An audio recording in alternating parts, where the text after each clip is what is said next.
जब दुर्योधन ने यह सुना कि पांडव लोग तो वन में भी उसी प्रकार आनंद से रहते हैं जैसे नगर के निवासी रहा करते हैं, तो उनकी बुराई करने का विचार किया।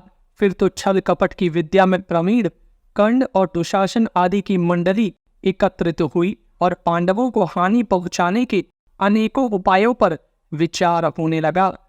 इसी बीच में महर्षि दुर्वासा जी अपने 10,000 शिष्यों को साथ लिए हुए वहां आ गए।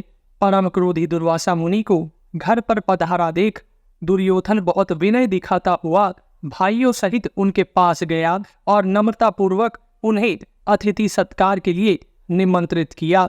बड़ी विधि से उनकी पूजा की और स्वयं दास की भांति उनकी सेवा में खड़ा रहा। दुर्वासा जी कई दिन वहां ठहरे रहे। दुर्योधन आलस्य छोड़कर रात दिन उनकी सेवा करता रहा। भक्ति भाव के कारण नहीं, उनके शाप से डरकर वह सेवा करता था। मुनि का भी स्वभाव विचित्र था। कभी कहते मुझे बड़ी भूख लगी है, राजन शीघ्र भोजन तैयार कराओ, ऐसा कहकर नहाने चले जाते और वहां से लौटते खूब देर करके। आने पर कहते आज तो भूख बिल्कुल नहीं है, नहीं खाऊंगा, यह कहकर दृष्टि से ओझल हो जाते। इस प्रकार का बर्ताव उन्होंने बारंबार किया तो भी दुर्योधन के मन में न तो कोई विकार हुआ और न क्रोध ही।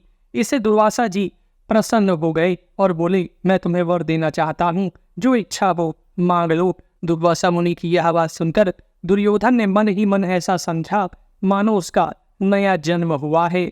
मुनि संतुष्ट हो तो उनसे क्या मांगना चाहिए, इस बात के लिए कर्ण दुशासन आदि के साथ पहले से ही परामर्श हो चुकी थी।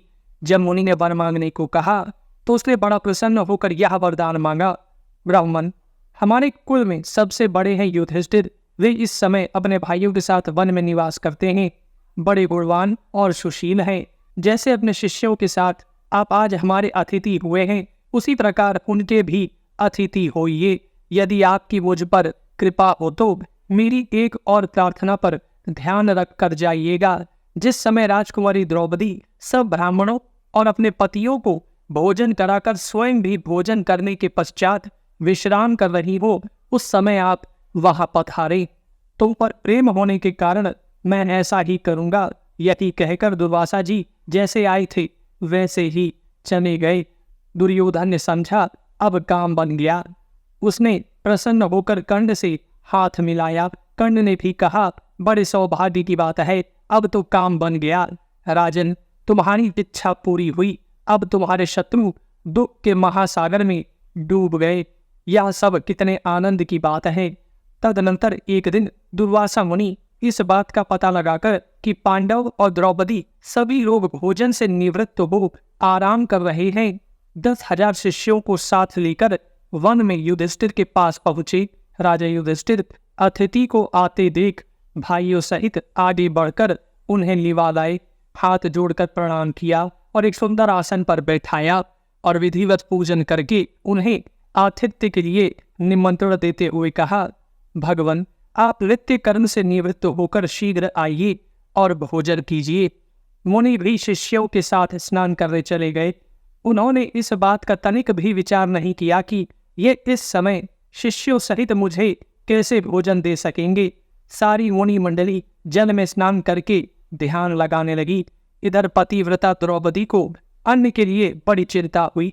उसने बहुत सोचा विचारा, किंतु उस समय अन्न मिलने का कोई उपाय उसके ध्यान में नहीं आया। तब वह मन ही मन भगवान श्री कृष्ण को इस प्रकार स्मरण करने लगी, हे कृष्ण, हे अविनाशी वासुदेव, चरणों में पड़े हुए दुखियों का दुख दूर करने वाले हे जगदीश्वर, तुम ही संपूर्ण जगत के आत्मा हो।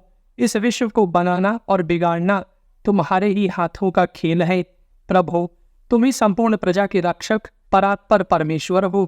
चित्त की वृत्तियों और चिद वृत्तियों के प्रेरक तुम ही हो। तुम ही परात्पर ज्योतिर्मय सर्वव्यापक एवं सर्वात्मा हो। ज्ञानी पुरुषों ने तुमको ही इस जगत का परम बीज और संपूर्ण संपदाओं का अधिष्ठान कहा है।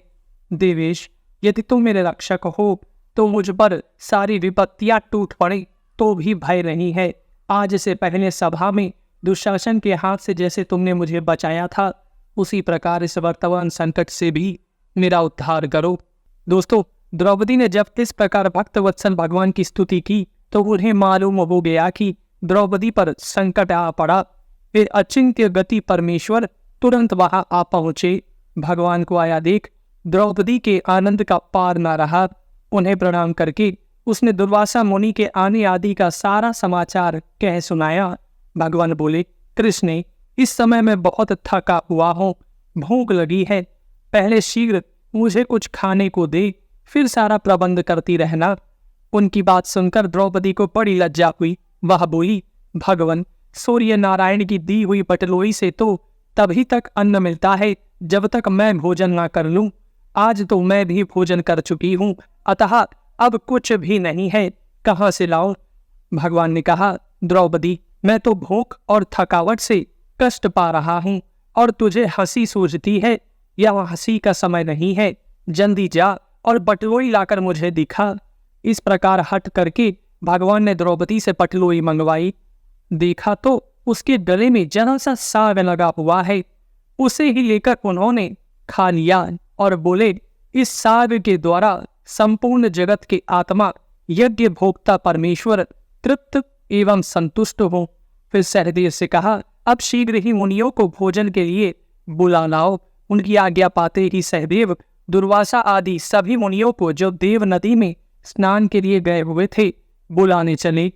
मुनि लोग पानी में खड़े होकर अगमर्षण कर रहे थे। उन्हें सहसा पूर्ण तृप्ति मानो हुई, मानो भोजन कर चुके हों। बार बार अन्न के रस से युक्त डकारें आने लगी। जल से बाहर निकलकर सब एक दूसरे की ओर देखने लगी। सबकी एक ही अवस्था हो रही थी। फिर सब लोग दुर्वासा मुनि से कहने लगी, ब्रह्मर्षि, राजा को अन्न तैयार कराने की आज्ञा देकर हम लोग यहाँ नहाने आए थे, पर इस समय तो इतनी तृप्ति हो गई है कि कंठ तक अन्न भरा हुआ जान पड़ता है। कैसे भोजन करेंगे? हमने जो रसोई तैयार कराई है वह व्यर्थ होगी। अब इसके लिए क्या करना चाहिए? दुर्वासा मुनि बोले, सचमुच ही व्यर्थ भोजन बनवाकर हम लोगों ने राजर्षि युधिष्ठिर का महान अपराध किया है। राजा अम्बरीश का प्रभाव अभी हमें भूला नहीं है। उस घटना को स्मरण करके मैं भगवान के भक्तों से सदा डरता रहता हूँ। समस्त पांडव भी वैसे ही महात्मा है। ये धार्मिक, शूरवीर, विद्वान, व्रतधारी, तपस्वी, सदाचारी तथा नित्य भगवान वासुदेव के भजन में ही लगे रहने वाले हैं। जैसे आग रुई के ढेरी को जला देती है, उसी प्रकार क्रोधित होने पर पांडव भी हमें जला सकते हैं। इसलिए शिष्यों, अब कल्याण इसी में है कि पांडवों से बिना पूछे ही तुरंत भाग चलो। अपने गुरुदेव दुर्वासा मुनि की यह बात सुनकर भला शिष्य लोग कैसे ठहर सकते थे? पांडवों के भय से भागकर सबने 10 दिशाओं की शरण ली। सहदेव ने जब देव नदी गंगा जी में मुनियों को नहीं देखा तो आसपास के घाटों पर घूम घूम कर खोजने लगी। वहां रहने वाले तपस्वी ऋषियों से उन्होंने उनके भाग जाने का समाचार सुना। तब वे युधिष्ठिर के पास लौट आए और सारा वृत्तांत उनसे निवेदन कर दिया। तत्पश्चात जितेंद्रिय पांडव उनके पुनः लौट आने की आशा से बड़ी देर तक प्रतीक्षा करते रहे। उनको यह संदेह था कि मुनि आधी रात के बाद अचानक आकर फिर हमसे छल करेंगे। यह दैववश हम लोगों पर बड़ा संकट आ गया। किस प्रकार इससे उद्धार हो, इस प्रकार चिंता करते हुए वे बारंबार उच्छ्वास खींचने लगे। उनकी यह दशा देख भगवान श्री कृष्ण ने कहा, परम क्रोधी दुर्वासा मुनि से आप लोगों पर बहुत बड़ी विपत्ति आने वाली है। यह जानकर द्रौपदी ने मेरा स्मरण किया था, इससे मैं तुरंत यहाँ आ गया। अब आप लोगों को दुर्वासा मुनि से तनिक भी भय नहीं है। वे आपके तेज से डरकर पहले ही भाग गए हैं। जो सदा धर्म में तत्पर रहते हैं वे दुख में नहीं पड़ते। अब आप लोगों से जाने के लिए आज्ञा चाहता हूँ। आप लोगों का कल्याण हो। भगवान की बात सुनकर द्रौपदी सहित पांडवों की घबराहट दूर हुई। वे बोले, गोविंद, तुम्हें ही अपना रक्षक पाकर हम लोग बड़ी बड़ी विपत्तियों से पार हुए हैं। जैसे महासागर में डूबते हुए को नौका मिल जाए, उसी प्रकार तुम हमें सहायक मिले हो। जाओ, यूं ही भक्तों का कल्याण किया करो। इस प्रकार उनकी अनुमति लेकर भगवान श्री कृष्ण द्वारकापुरी को चले गए और पांडव भी द्रौपदी के साथ एक वन से दूसरे वन में घूमते हुए प्रसन्नतापूर्वक रहने लगी।